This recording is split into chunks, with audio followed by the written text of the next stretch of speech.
Oi pessoal, eu sou o Alessandro e hoje eu vou comentar esse quadrinho aqui, Hellboy, edição histórica número 11.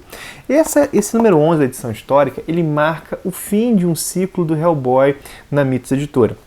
Eu não estou dizendo que o Hellboy não vai mais ser publicado pela Mitos, longe disso, ele continua, tem os ônibus aí saindo, com certeza a Mitos planeja mais coisas para o personagem, que é um dos carros-chefe dela. Mas o que acontece é que, em princípio, esse número 11 é o último da edição histórica. Ou pelo menos aí o último no curto, médio prazo. Essa coleção histórica, ela começou republicando histórias que já haviam saído em formato de capa cartonada aqui no Brasil, e ela trouxe também algumas inéditas. Na edição histórica nós temos a trajetória do Hellboy, lá, do nascimento até a morte, e também tem mais algumas histórias inéditas. O pós-morte do Hellboy não está na edição histórica, está em Hellboy Inferno, né? Mas olha só, esse volume 11 aqui, ele é composto de quê? De histórias curtas e independentes da cronologia. Nós temos vários desenhistas. Deixa eu abrir aqui só para pegar o nome dos desenhistas. Olha só, temos o próprio Mike Mignola, temos o Duncan Fegredo, Ben Steinbeck, Richard Corben, Paul Grist, Mike Norton, Scott Hampton, Sebastian Fiumara e Kevin Nolan. As cores são todas do Dave Stewart. No roteiro nós temos o Mike Mignola em todas as histórias, em algumas ele é auxiliado pelo Chris Robertson e também é auxiliado em outras pelo Scott L. Bom, vamos lá. Vamos à edição, né? É difícil de resenhar essa edição aqui, bem difícil, porque elas são várias histórias. Porque ela é composta de várias histórias. São 13, se eu não estou equivocado. Inclusive, isso é uma coisa que eu acho que editorialmente seria legal, é se tivesse um índice, porque são realmente várias histórias, né? Não há um índice, nem no começo, nem no fim. Seria uma coisa legal aqui. Pois bem, né? Claro que 13 histórias, se eu não estou errado, algumas me agradaram mais, outras me agradaram menos. E, assim, o que nós temos aqui, no geral, né? Nós temos histórias que envolvem várias criaturas sobrenaturais. Vou mostrar nos desenhos para vocês verem a variedade, né? Várias criaturas sobrenaturais. Casas mal-assombradas, vampiros, demônios, fantasmas. E nós vemos o Hellboy lidando com essas criaturas. Nós vemos o Hellboy lidando com o lado oculto do mundo, ele exercendo a sua profissão, vamos colocar assim, sendo um detetive sobrenatural. Mas isso tudo sem estar ligado assim à saga principal do Hellboy, que envolve o apocalipse, envolve mitos arturianos, né? É um pouco aquela situação de séries que nós tivemos o monstro da semana, sabe? Há um desafio, Hellboy lida com ele. A primeira história, ela dá título ao volume, que é o Monstro de Vargo e Outras Histórias. É essa daqui. E nessa história o Hellboy combate um monstro, mas esse combate ao monstro não é nem o principal elemento, né? Ele experimenta ao fim uma situação que ele não pode explicar. Nós temos aqueles tipos de finais que aqueles tipos de final que nós pensamos assim, caramba, né? O que é isso? O que aconteceu aqui, né? A gente não consegue dar conta da totalidade. O mistério faz parte, embora assim, seja compreensível, né? A minha história preferida foi essa daqui, O Longo Sono dos Mortos-Vivos. Deixa eu mostrar para vocês. Nessa história, nós vemos o destino dos vampiros no universo do Hellboy. Esses vampiros, eles aparecem pouco no decorrer da saga do Hellboy, e aqui isso fica claro, né? Isso é explicado. Mas assim, a história ela não vale porque ela explica um ponto da cronologia. Não é isso, né? Ela é uma história de maldade, culpa e salvação de uma inocente, vamos colocar assim, uma tentativa de salvar uma inocente. E eu gostei muito dos desenhos do Scott Hampton, esses desenhos que vocês estão vendo aí, né? Bom, minha gente, é difícil comentar história por história, realmente aqui o gosto vai fazer com que você aprecie mais uma ou mais outra, né? O Hellboy, assim, é uma proposta que eu acho bem interessante, e eu acho que essa proposta fica clara nesse volume. O universo dele mescla elementos de várias mitologias e folclores, e ele cria, o Mike Mignola cria nesse universo tramas onde o extraordinário ele está imbuído, ele está presente no cotidiano, né? Isso aparece em vários elementos da série. Por exemplo, a forma que o Hellboy lida com as diversas situações sobrenaturais que ele se depara. Ele lida com certa tranquilidade. Tudo bem, ele é um detetive sobrenatural, mas eu acho fantástico também, uma coisa que me chama a atenção, é a maneira que as outras pessoas do mundo lidam com o Hellboy. Elas naturalizam a presença dele. Cara, ele é um demônio, assim, né? Humanoide, com chifres cerrados, e as pessoas lidam com ele com bastante tranquilidade, né? E nesse volume aqui, o que a gente fica vendo é essa situação do extraordinário no cotidiano, aparece muito porque nós vemos aqui as esquisitices que o Hellboy lida, né?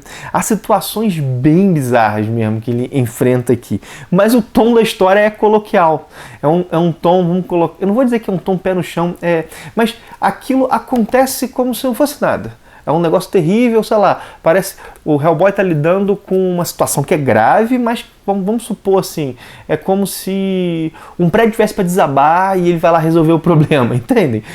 Há esse tom coloquial. Inclusive, em algumas histórias, esse tom coloquial, ele faz com que, sei lá, a malignidade da situação, ela...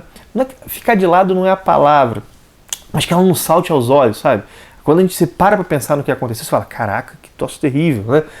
Mas assim, a história ela é conduzida num tom coloquial que essa malignidade, ela fica oculta. Oculta também não é bem a palavra, mas ela não é exposta na sua intensidade. Se a gente for pensar, o mal no cotidiano às vezes é assim, né? Ele está presente, só que ele está envolto na aura de cotidianidade, né, que a gente vivencia. Isso é legal no Hellboy, assim. Eu acho, inclusive, que esse tom coloquial, ele é o diferencial do Hellboy. É uma coisa que realmente faz dar a cara da série, né? Eu chamo, inclusive, até cunhar esse termo, né, de terror coloquial. Deve haver termos aí acadêmicos, da galera que estuda para explicar isso, mas é um terror coloquial. Ele não causa medo, eu não sinto medo lendo Hellboy, mas esse ar de coloquialidade, ele chama atenção para o mistério. Eu fico terminando e falo, caramba, né? No cotidiano desse universo o mistério está presente. Eu acho que esse ar de coloquialidade, ele não gera medo, não gera também repulsa, como o horror gera, né? Essa situação de repulsa, mas ele gera essa situação de chamar atenção para o mistério da existência. Pelo menos é assim que eu li Hellboy. Inclusive, acho que já mencionei isso em outros vídeos. Como eu disse, né? Histórias... que aqui há uma história, por exemplo, na qual o Hellboy está lidando com uma feiticeira que está convocando um cara dos mortos, e o destino dessa feiticeira também é um destino cruel. Há uma história que mostra o período do Hellboy no México. Mas assim, realmente é difícil, senão eu pararia aqui história por história, história por história, e não sei se isso acrescentaria. Acho que fica mais legal assim. Comentei a primeira história que dá título ao encadernado, a que eu mais gostei, e a impressão que o título passa. E ele passa essa impressão, inclusive nas histórias curtas. Pergunta que alguém pode fazer: preciso ler alguma coisa para ler isso aqui? Não, dá para ler de boa. Eu acho, particularmente, que essas histórias curtas do Hellboy, elas acabam tendo um outro gosto quando você conhece o todo, ou você conhece um pouco da trajetória do personagem. Mas elas podem ser, inclusive, a porta de entrada. Para mim foi. Eu li primeiro, eu li as histórias curtas e li também, às vezes, arcos do personagem fora de ordem cronológica. Mas eu realmente tenho um outro gosto hoje ao ler, né? Mas tá aí a última edição histórica da Mitos, pelo menos no curto prazo. Imagino que assim, vamos ver os planos assim da editora quando passar a pandemia. O terceiro ônibus do Hellboy foi publicado há pouco tempo. Esses ônibus eles estão contando a saga toda do Hellboy, né? Desde o início em ordem cronológica. Já falei do primeiro e do segundo ônibus do Hellboy. Aqui eu vou deixar o link na descrição para vários títulos do Hellboy que tem para venda na Amazon, edição histórica, os ônibus, se alguém tiver interesse, né? Bom, é isso, né? Tá aí a minha impressão do título.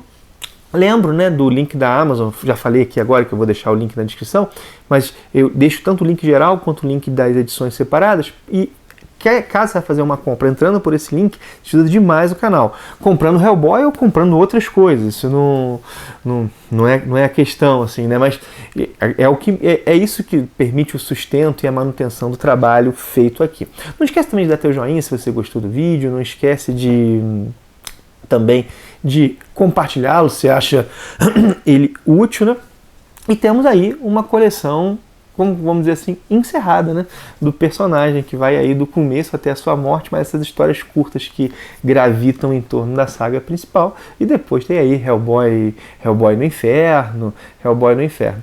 O conteúdo da saga principal do Hellboy, ele tá nesses 4 ônibus que a Mitos está lançando. Ou seja, o conteúdo da edição histórica ele é replicado no Omnibus, mas não na totalidade. As histórias curtas que não estão ligadas na cronologia não estão nesses 4 Omnibus. Elas podem sair em 2 ou 3 edições, mas a Mitos ainda não garantiu que lançará essas histórias curtas em Omnibus extras, vamos chamar assim. Bom, o que nós temos é a saga completa do Hellboy no Omnibus, que o Omnibus, a galera sabe, é capa cartonada e edições mais volumosas. E aqui nós temos essas capa dura, 11 edições. Inclusive essa última edição aqui eu achei bem volumosa, bem grossinha. Mas isso já não importa tanto, né? Para então por aqui, minha gente. Um abração e até o próximo vídeo.